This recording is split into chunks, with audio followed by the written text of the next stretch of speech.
The rain pelted the Montague estate, shrouding the sprawling mansion in an eerie veil of mist. Inside, an insidious crime had occurred. Barnaby Montague, the enigmatic billionaire, lay lifeless in his opulent study. A puddle of crimson staining the Persian rug beneath him. Gathered in the study were a peculiar assortment of relatives and acquaintances, summoned for the reading of Montague's will. Little did they know, they were about to become entangled in a real-life murder mystery.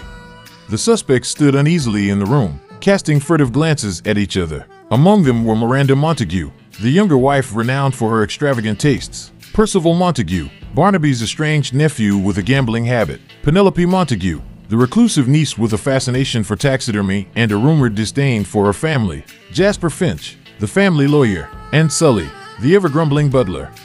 Detective Harriet Reynolds, renowned for her deductive prowess, had been summoned to the scene. Her sharp eyes surveyed the room and settled on the suspects. "Let's establish the basics," Detective Reynolds began. "Where were each of you at the time of the murder?"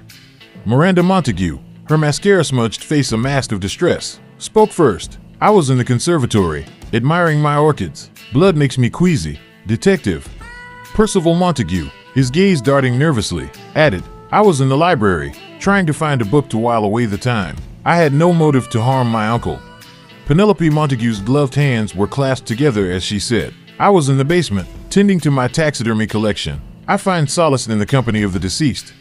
Jasper Finch adjusted his tie uneasily. "I was in the kitchen, preparing a late-night snack for myself. I heard the commotion and rushed in." Sully, the butler, grumbled, "I was serving drinks in the parlor, as per my duties, ma'am."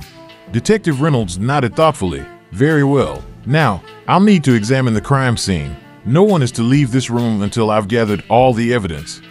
The detective meticulously investigated the study. There were no signs of forced entry, and the window was securely locked from the inside. Barnaby Montague's lifeless body lay at his desk, a fountain pen piercing his chest. The gruesome scene sent shivers down her spine, but she remained focused. Among the victim's belongings, she noticed an open drawer filled with unpaid bills. She extracted them and sifted through the invoices and threats from creditors. It was evident that Montague's financial situation was dire. Returning to the suspects, Detective Reynolds probed. "It appears that Mr. Montague was in deep financial trouble. Miranda, Percival, Penelope, any insights into his financial woes?" Miranda sighed, feigning ignorance. "My husband never discussed his financial matters with me." Percival's eyes darted around the room as he said, "Uncle Barnaby and I hadn't spoken in years. I was unaware of his financial problems."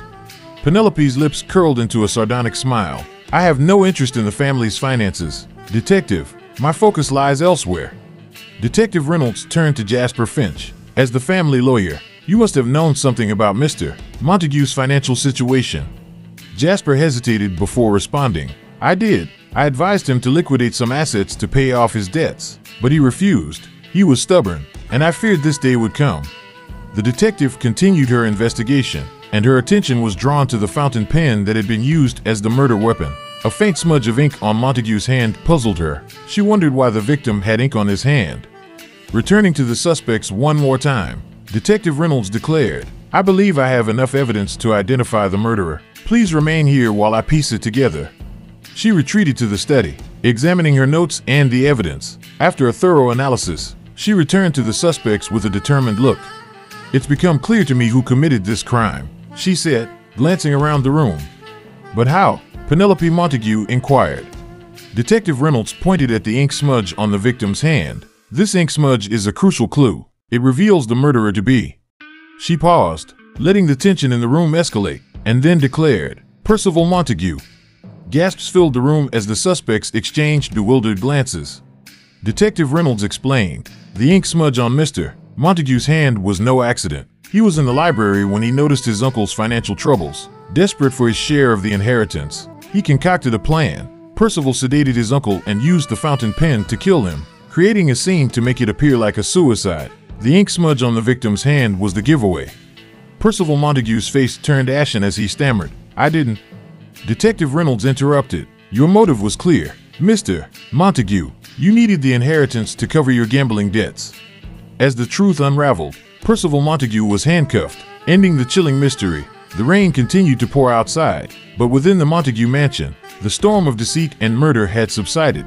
Justice had been served, and Detective Harriet Reynolds had skillfully unraveled the enigma that had plagued the Montague family.